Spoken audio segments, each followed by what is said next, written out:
لله الذي هدانا لهذا وما كنا لنهتدي لولا أن هدانا الله أشهد أن لا إله إلا الله وأشهد أن محمدا عبده ورسوله الصلاة والسلام على رسول الله وعلى آله وصحبه أجمعين أما بعد.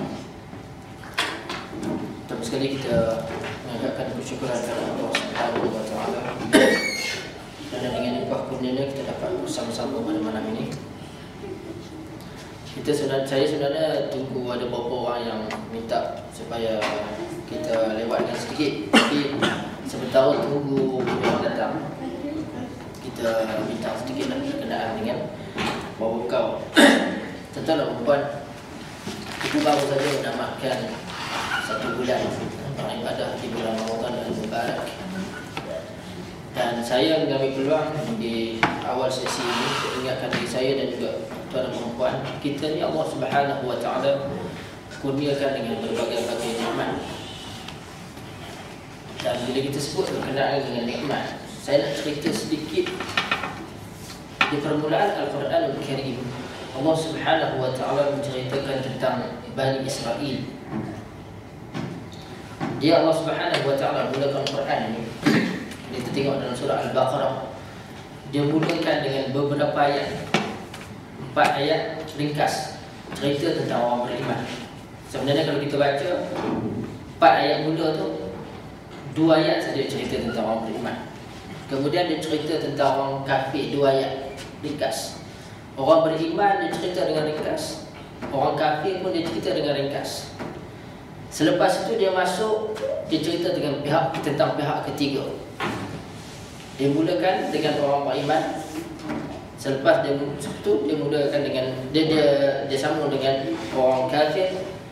Golongan ketiga dia cerita tentang golongan munafik. Bila masuk munafik ni, dia cerita panjang. Hampir 2 muka menceritakan berkenaan dengan orang munafik. Para ulama tafsir, contohnya Ibn Katsir, di dalam menerangkan hal ini mengatakan bahawa orang beriman ni senang kita kenal, orang kafir juga senang kita kenal. Bukan saja senang kita kenal, kadang-kadang senang kita tangani. Orang beriman, alhamdulillah, mudah untuk kita tangani untuk ajak dia kepada Islam. Orang kafir juga mudah ditangani dari segi kalau dia tak nak, Allah Subhanahu wa taala dah sebut dah, lakum dinukum waliyadin. Kamu dengan agama kamu, aku dengan agama aku. Kan? Tetapi bila sebut tentang orang munafik ini, dia cerita panjang kerana orang munafik ini satu susah nak kenal. Kadang-kadang orang yang munafik ini orang lain tak kenal, hanya dia dan Allah Subhanahu wa taala saja yang kenal. Dan di dalam zaman Rasulullah SAW, masa Nabi wafat, Nabi dikurniakan oleh Allah Subhanahu wa taala, dia boleh mengenali orang-orang munafik ini. Dan ada sahabat yang juga daripada sunnah Nabi SAW, dia kenal golongan munafik ini. Sahabat yang terkenal, dia tahu siapa orang munafik ini, siapa nama sahabat. Ingat tak? Seorang sahabat, sebelum ni ada orang sebut, saya tak sebut, saya ingat. Seorang sahabat yang dia kenal orang munafik ini. Now, Sayyidina Umar, dia hebat-hebat dia pun dia tak kenal siapa dia orang munafik ini. Dan dia tahu orang munafik ini apa syaratnya. Dia tahu orang tu munafik, Sayyidina Umar. Apa syarat Nabi? Isyarat yang Nabi bagi kepada para sahabat menunjukkan orang itu munafik. Isyarat dia ialah Nabi tak pergi solat jenazah. Sahabat tengok, Nabi tak pergi solat jenazah sebab Nabi kalau solat jenazah memang dia pergi. Tetapi kalau Nabi tak pergi, orang tahu dia orang munafik. Sebab memang ada larangan di dalam Al-Quran Al-Karim untuk Nabi supaya jangan solatkan jenazah orang munafik. Dia bukan orang lain tak boleh solat kan, Nabi jangan solat kan. Itu salah satu daripada qasam Rasul. Dia tak boleh solat jenazah orang munafik. Tapi kita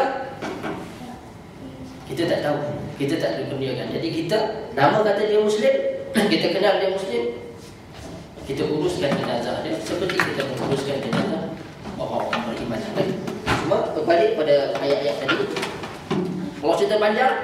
Satu, kerana sukar untuk kita mengenali orang munafik ini, dan satu lagi juga sukar untuk kita menangani orang munafik ini. Sebab apa? Kita tak tahu siapa yang munafik. Hanya Allah dan Tuan Tubuh saja tahu. Kita pun kalau kita munafik, kita tahu. Dan di dalam hadis Nabi SAW, dia ada sebut beberapa sifat orang munafik. Dalam hadis apa sifat orang munafik? Kalau dia bercakap, dia berdusta. Kalau dia diberi amanah, dia khianat. Lagi, dia ada dua lagi. Kalau dia berhujah, dia berhujah, dia berdebat lah. Kita kata dia berlebih-lebihan. Itu salah satu sifat munafik. Kalau dia berdebat, dia nak menang. Kalau dia kalah pun dia tak boleh terima. Dia nak menang. Itu salah satu sifat yang Nabi SAW sebutkan berkenaan dengan orang munafik. Satu lagi sifat, kalau dia janji, dia mungkir. 4 sifat orang munafik Nabi sebut. Dan di dalam Al-Quran Al-Karim juga, macam kita sebut tadi, Allah Subhanahu Wa Taala memanjangkan perbahasan berkenaan dengan orang munafik. Selepas dia sebut berkenaan dengan orang munafik ini, Allah Subhanahu Wa Taala cerita kepada kita berkenaan dengan bukan cerita tapi memberi cabaran kepada orang kafir untuk hasilkan surah seperti mana surah yang ada di dalam Al-Quran Al-Karim. Kemudian saya ringkaskan. Kemudian dia cerita tentang kejadian manusia pertama, Adam. Selepas dia cerita tentang kejadian manusia pertama ini dan berlakunya pengingkaran oleh iblis dan dihantarnya manusia yang pertama ke dunia, dia cerita tentang siapa?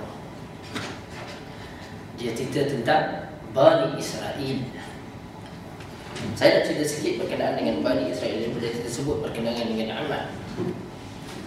Nikmat tuan-tuan dan perempuan kepada Bani Israel sangat banyak. Kita sebut sebelum ini pun Nabi-Nabi dan Rasul-Rasul di kalangan Bani Israel banyak. Bermula daripada siapa? Rasul pertama daripada Bani Israel, Nabi Yakub. Sebelum tu Yakub anak dia, bapa dia Ishak merupakan Rasul pertama daripada Bani Israel, anak kepada Nabi Ishak, anak kepada Nabi Ibrahim. Nabi Ibrahim dua orang isteri dia yang ibu kepada Nabi Ishak, nama Sarah. Sarah ni dia orang Yahudi.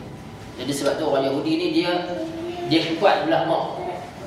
Dia matrilineal society orang ni. Dalam antropologi kita belajar matrilineal ni macam ada kepatih lah. Dia kuat belah perempuan.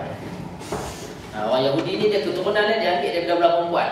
Kalau bapa dia bukan Yahudi, mak Yahudi, dia anak tu keturunan Yahudi sebab dia ambil keturunan mak dia.